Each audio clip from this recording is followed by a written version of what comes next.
Very warm welcome to all of you. Before we start the explanation of the lesson, I am giving you the meanings of some difficult words. Here they are: crest, peak, dotted, spotted, shower, mild rain, supper, the last meal of the day, draped, covered, or wrapped, hailstone, frozen mass of ice, plague, a kind of disease, solitary, lonely, an ox of a man, hard-working man, amiable, friendly, correspondence, the exchange of letters, resolution, firm decision, wrinkling, folds of skin, affixed, glued, bunch of crooks, group of dishonest people. These are some of the difficult words and their meanings from the chapter. You are advised to write the meanings of these words on the corresponding pages of the textbook. So, here we begin. A Letter to God by G.L. Fuentes. They say faith can move mountains, but what should we put our faith in? This is the question this story delicately poses. Lencho is a farmer who writes a letter to God when his crops are destroyed, asking for 100 pesos. Does Lencho's letter reach God? Does God send him money? Let us find out the answers of these questions. A Letter to God by G.L. Fuentes is a story of extreme faith in God. The story is about a poor, honest, and hard-working farmer. His name is Lencho, Lencho. Lencho एक गरीब, ईमानदार और बहुत ही मेहनती किसान है और उसकी भगवान में बहुत आस्था है, विश्वास है. He lived in a house on the top of a small hill with his wife and children. He had a field of ripe corn dotted with flowers that always promised a good harvest. Means वह अपनी wife और बच्चों के साथ एक घर में रहता था जो कि एक छोटी सी पहाड़ी के टॉप पर सिचुएटेड था. साथ ही उसके खेत में मकई की फसल थी जिसमें फूल खिले थे, जिनसे शानदार फसल तैयार होने वाली थी. अब तो बस केवल एक ही चीज़ का इंतज़ार था और वो थी बारिश. जी हाँ, रेन. सारा दिन लेंचो नॉर्थ ईस्ट डायरेक्शन में आकाश की ओर देखता रहा, जहाँ से उसे उम्मीद थी कि शायद कुछ बारिश हो सकती है. फिर वो अपनी वाइफ के पास जाता है और उससे कहता है कि बारिश की संभावना तो है. लेंचो's wife was preparing dinner at that time. She calls her children for dinner. It is during that time drops of rain begin to fall. और जैसा कि लेंचो ने कहा था कि बारिश हो सकती है, बारिश शुरू हो जाती है. Lencho becomes very happy and goes out of the house to enjoy rain. Lencho refers to the drizzle as coins, large droplets being equivalent to 10 cents and the smaller ones 5 cents.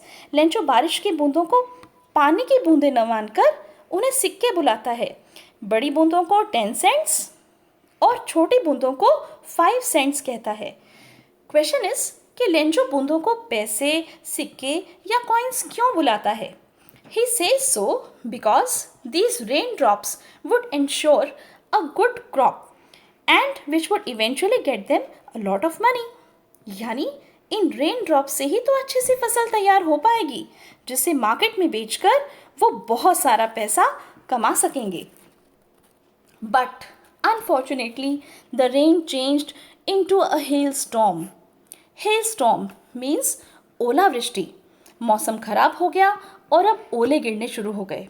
अब Lencho को चिंता हो गई कि काश ये तूफान जल्दी से बंद हो जाए.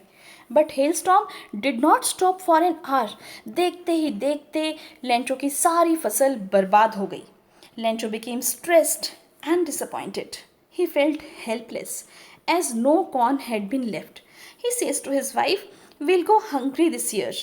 बहुत उदास हो जाता है लेंचो. अपनी वाइफ से कहता है कि कुछ भी नहीं बचा और हम तो इस साल भूखे ही मर जाएंगे.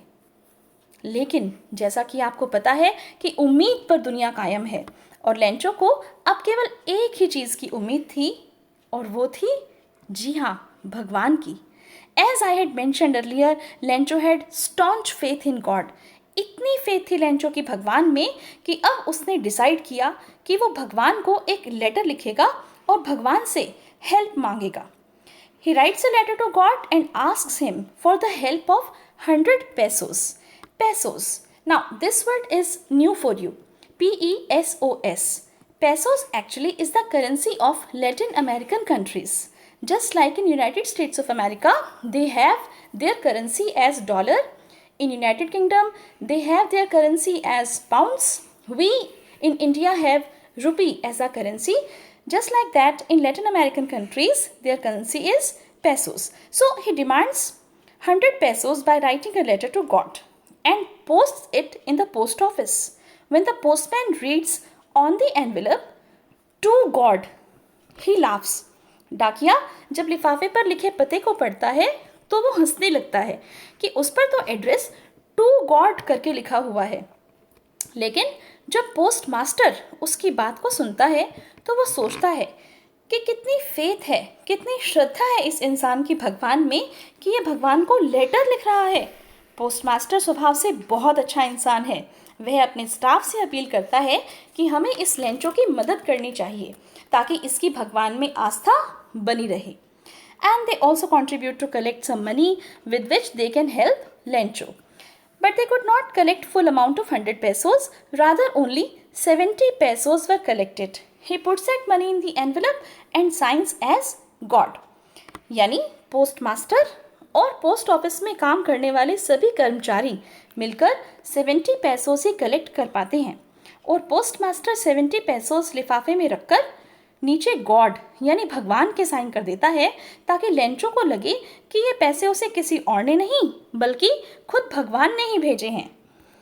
Next Sunday Lencho comes to post office and asks whether there is a letter for him. The postman gives him the letter. Lencho opens it without any surprise. उसे कोई हैरानी या आश्चर्य नहीं होता कि भगवान ने यह उसके लिए भेजा है। See the staunch faith of that person in God. He counts the money and finds only 70 pesos instead of 100 pesos. He becomes angry and writes another letter to God. This time in the letter, he demands God to send rest of the 30 pesos. And he also tells God not to send rest of the money through mail or post office because he thinks that post office people have kept the remaining 30 pesos. And he calls them a bunch of crooks, means dishonest persons. तो जब Lencho लिफाफा खोलता है तो उसमें केवल 70 पैसोज ही मिलते हैं। वो गुस्सा हो जाता है और भगवान को फिर से एक लेटर लिखता है और भगवान से बाकी पैसे भी भेजने के लिए कहता है। उसे विश्वास था कि भगवान ने तो पूरे पैसे ही भेजे होंगे।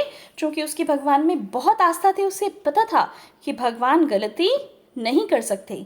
इसलिए जब वह बाकी 30 पैसोज भगवान से दोबारा भेजने के लिए लेटर लिखता है तो साथ में ये भी मेंशन करता है कि वो पैसे पोस्ट ऑफिस के थ्रू ना भेजें क्योंकि ये सब बेईमान लोग हैं। This is the story. So how was the story? Now we have learned that how faith can move mountains. We must have strong faith just like Lencho had. Now you can try excess question answers as well as oral comprehension as given in the textbook. This is your homework. Thank you.